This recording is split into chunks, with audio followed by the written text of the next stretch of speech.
Hey everybody, it's Roxanne McDonald here, and I'm so glad that you are here.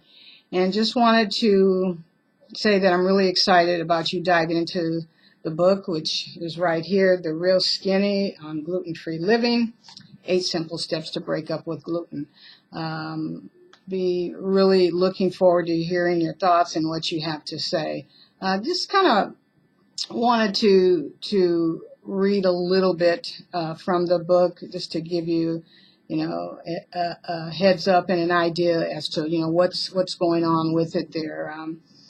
So I'm going to start with the first chapter, which is uh, gluten. Can you and gluten agree to disagree? Make sure that's correct there. Make sure that gut feeling. It's actually that gut feeling. Can you and gluten agree to disagree? And basically, what I mean by that is if you happen to get in touch with the fact that maybe you do have a reaction, or you notice that you feel kind of bloated, or anywhere from nauseous, or maybe joint ache, or really tired after eating, foods that have gluten. With some of them are wheat, breads, wheat, barley, rye, some foods that have like certain kind of coatings on it because it gives it that texture. Hot dogs, unfortunately, have gluten. So it's whether or when you get to that point, can you agree to disagree? Meaning that, okay, well, I recognize something's going on, but maybe I can eat less, or I can eat a little bit, or, can I still eat the foods that have that? And that's really, really up to you. And that's where, paying close attention to what's going on in your body and how your body feels, and how you feel. And then, just being open to maybe, if that's the case, maybe there's some changes that need to be made, and that's okay. And that there's a lot of yummy stuff out there that doesn't have gluten. But the first paragraph here, or the first reading, will come from a paragraph in that first chapter called Historically Speaking.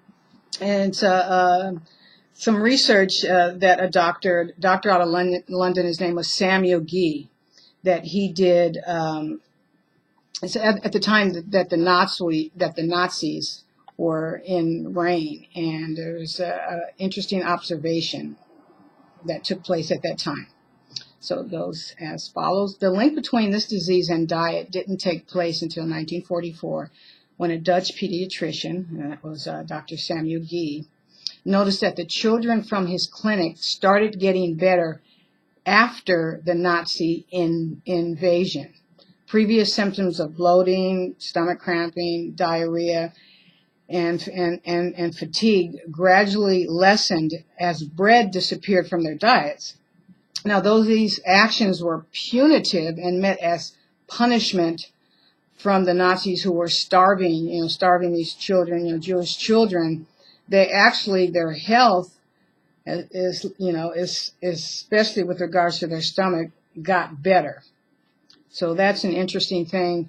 Back then, at that time too, they weren't spraying the fields as much as they were doing now, because people will often say, well, the food is like it is now, these certain types of foods, because they're spraying out in the fields, which is true, and which is definitely not healthy. But they weren't doing that so much at all at that time, yet still they had that reaction to the foods, because that protein strand that I have spoken about is what is in those foods. And that particular protein strand is very, very hard for the body to digest. So, I thought that was pretty interesting there, that took place at that time. And another chapter is chapter 2, and it's called My Name is Blank, and you can fill in the blank, and I am a gluten addict. And, basically what's going on here, that it's just talking about the cravings, and we all get them. God knows I have so many of them. One of the reasons why I got in touch with what was going on, because of the cravings that I have after I eat certain foods. And it's okay, and it's expected, I think, to a point that you really want something that's yummy, and it's just a delicious experience that you're having. And then there's like boundaries and borders. And once again, that's where you have to rely and trust on your system and notice how it makes you feel, how it makes your body react and look, and what's going on with that. So basically, this reads as follows. Do you ever have serious cravings for breads, pastas, and other complex carbohydrates. And to admit that there's an addictive reaction to these foods, because the body reacts to foods where there is an allergy or intolerant response by producing its own addictive narcotics. The opioid, they're known as the opioid endorphins, and they like blast off in your brain, and it creates literally a feeling of euphoria when that particular food is consumed. And you begin to have these cravings when you eat, because they induce a pleasurable response. So it's been gauged that the relationship between food addiction, gluten intolerance, and alcoholism is very, very similar. Gluten breaks down in the body, so once it gets in the body and it breaks down and goes through the little process that it goes through, it breaks down as sugar. And so that signals a feel-good endorphin reaction, and that's when the binging comes on. So it's a really, really tricky type thing. So the same type of response, biological, physiological explosion, for lack of a better word right now, if you will, is the same of when you're taking alcohol or when you're taking certain drugs. And then it becomes the same as having a chemical dependency that's triggered by consumption.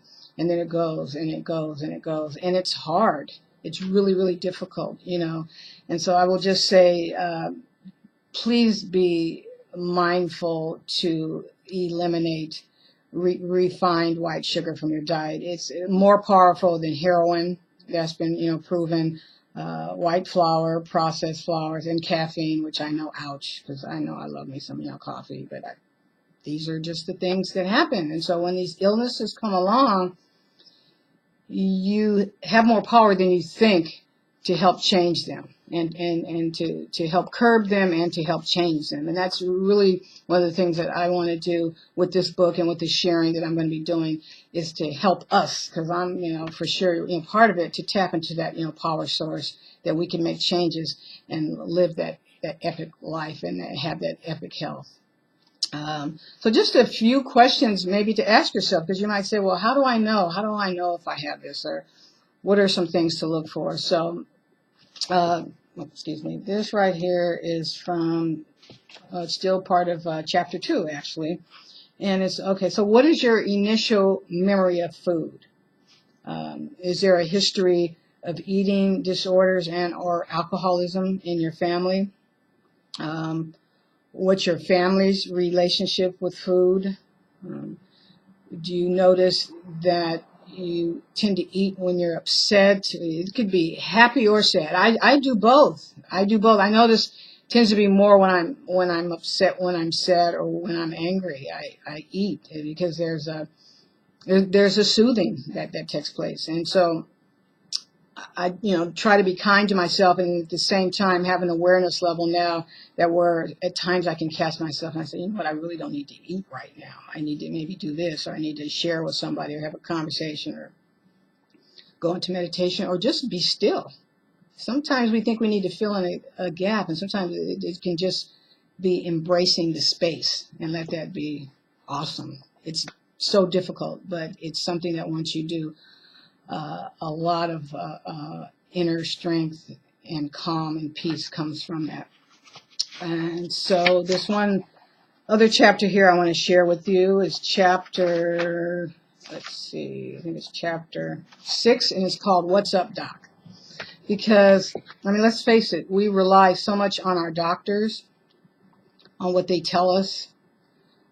We trust, well, they've gone to school and they've trained for many, many years, which they have.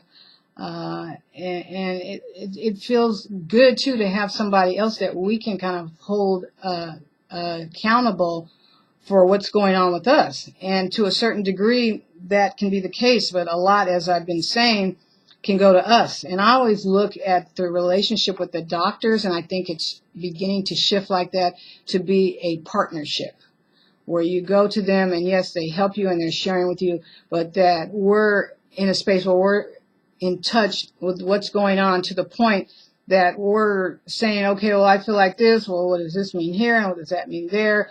And let's try this. And that's where I think going to nature and the foods and the organics and monitoring stress and all that, kind of stuff comes in. But one of the things, just for some stats, and this was, published in 2004, and I believe that it's changing. I believe it's really beginning to change.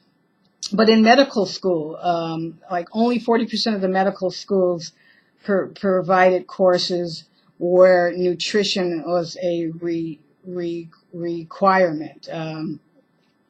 So much of the time they don't even have to, take it. And then for schools that did have it, there was only like 2.5, credits of a range from 1 to 10 credits. You would only get 2.5. So the incentive is kind of low, for the student that wants to get their credits and wants to keep moving. And credits are higher for like biology and, chemistry and pharmacy, pharmaceutical, courses, which these are all, great, courses as well. But you're incentivized by more, credits. So anyway, only 13% of the schools offer nutrition as an elective course. Roughly 24% of the colleges integrate nutrition into their schools, and 23% of the schools don't offer nutrition instruction at all.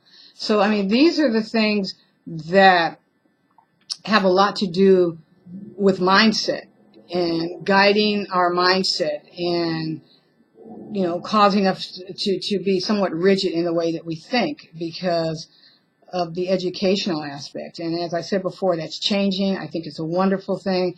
There's so much that's shifting right now from a conscious awareness around diet, around, stress management, around paying attention and honoring where our emotions are, because that's so huge. We've been taught to compartmentalize them, but really it's something that we want to, pay attention to and to integrate. So where you have the medical, doctor and the psychiatrist and the chiropractor and the naturopath and the acupuncturist, and everyone comes together and they share. And that's what we have to look for. So we'll see you on the other side. Thanks.